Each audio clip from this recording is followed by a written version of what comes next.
everyone. Myself, Emon Roni. How are you all? Fine.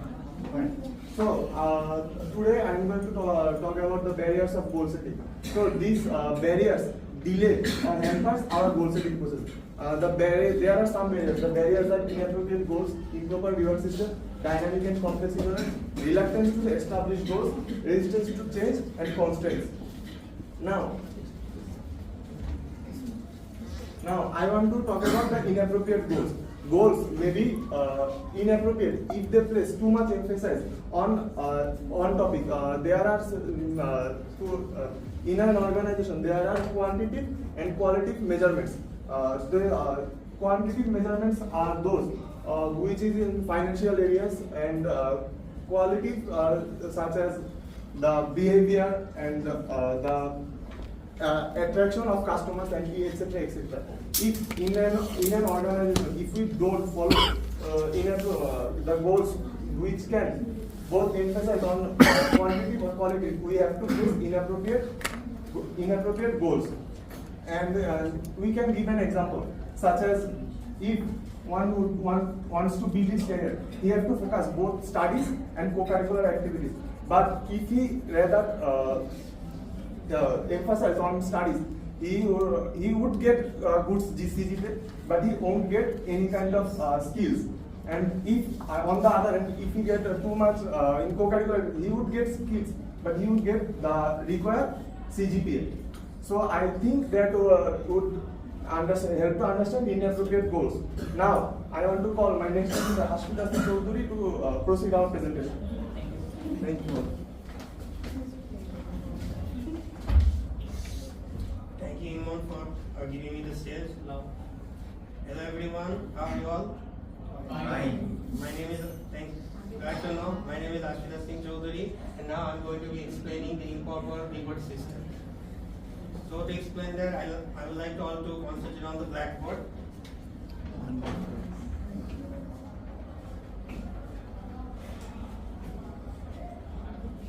So let's think about A is manager A and B is manager B. So manager A sets a goal on improving the company's profit to 40%,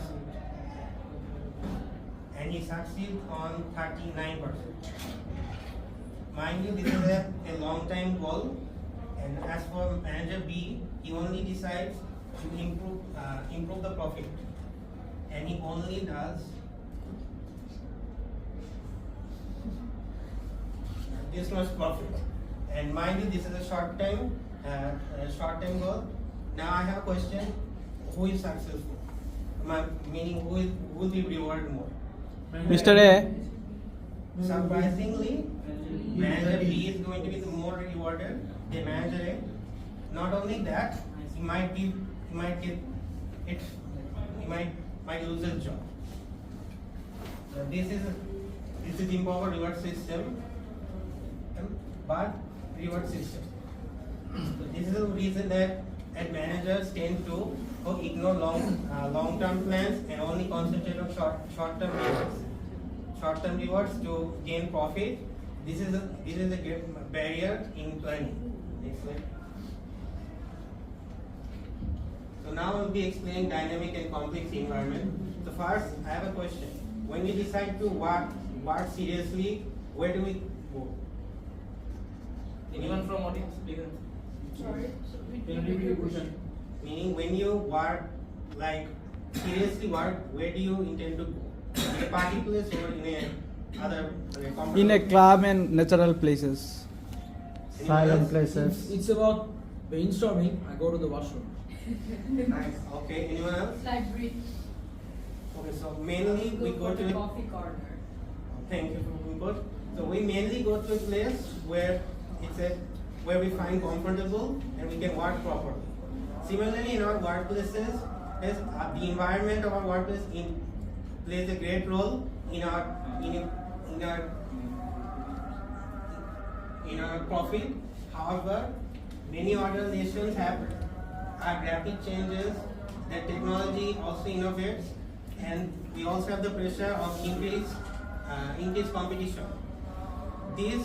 This puts pressure on our workplaces. Also, these hampers our hamper our performance. It also acts as a barrier. That's all for me. I'd like to Mr. Rauf Hassan to continue the presentation. Thank you. Assalamualaikum. Myself Mohammad Rauf Hassan. I am going to talk about reluctance to establish goals. Managers may be reluctant to establish clear goals for themselves and their team because of lack of confidence, second, fear of failure, and the last one, avoiding accountability. And the next slide is resistance to change. Mainly, it is basically planning eventually means changing something about the organization by which managers avoid to plan and set the goals. That's all for me. Now, Mr. Ashfaqul Islam Riad will continue the next.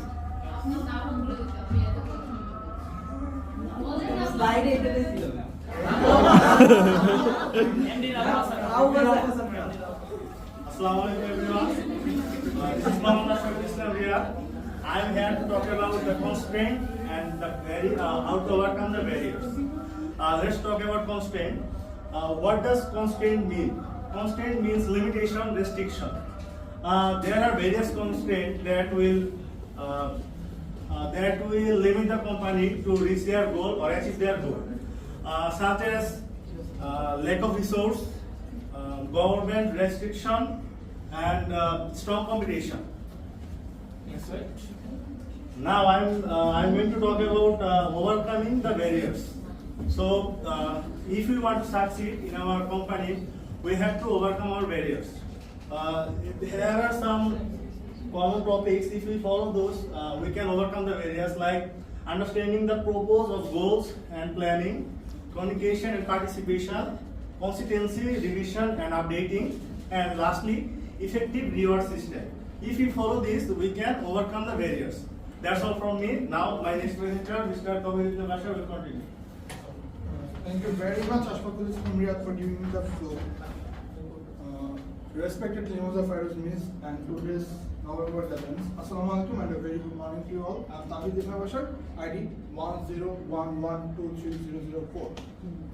So, my previous presenters have told you the barriers to the goals, and now I'm gonna talk about the how we can overcome the barriers. So first of all, we have to understand the purpose of the goal. For this, we have to know the basic purpose of the goals, and we have to ensure that there are some limitation in our goal setting, and our goals can fail multiple times. For that, we have to change the goals again and again, and we have to understand the purpose of the goal. If we move to the next slide, we can see that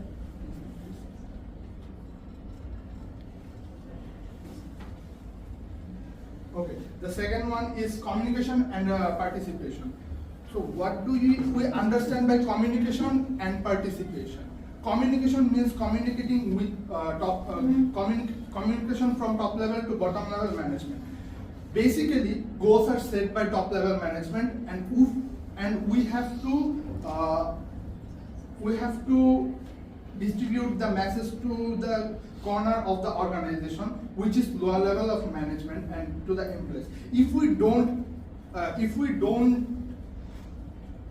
can deliver the message to the lower level of management, the success rate is much more higher. The success rate is much more less. So we have to communicate with each other, individual, and if we deliver the message, the lower level of management and the mid level of management will participate on their works, and it will ensure that the goal is being completed. If we move to the next slide, there are some consistency, revision, and updating. So it is the most important topic for overcoming the barriers. We have to be consistent after choosing a goal. We have two kinds of consistency, which is horizontal and vertical. Horizontal consistency is the consistency from one department to another, and the vertical consistency is the consistency between up and down. So if we are consistent enough, and if we revision and if we revise our plans, and if we update the plans daily, we can assure that our goals are going to be succeed. And lastly, if there are effective reward system, the goals are much more. The goals will be much more higher. The goals we are going to deliver through the organization lower level or through the organization. The success rate is much more higher. If we think of an example, like if we set our goals into 4 sections, if one section is done, the manager will reward the employees. So there will be a tendency to the employees that if we can done any work, we will get reward. So thus the reward system will increase our success rate. That's all from me. I have talked about how we can overcome the barriers of goal setting. Now my next presenter, Ashrar Mustafa Choudhury, will conclude everything. Thank you. Thank you, Emon, Rohit, and Rao and Ashfi for presenting the slides. Today we have discussed about the barriers of goal setting. Emon, Rao, and Ashfi and Ashfaqul Islam have discussed the barriers, and finally Rohit Ibn Bashar has discussed how to overcome them. That's all from us. I would like to invite them for the question answer session. Thank you, everyone. So if you have any question, feel free to ask us.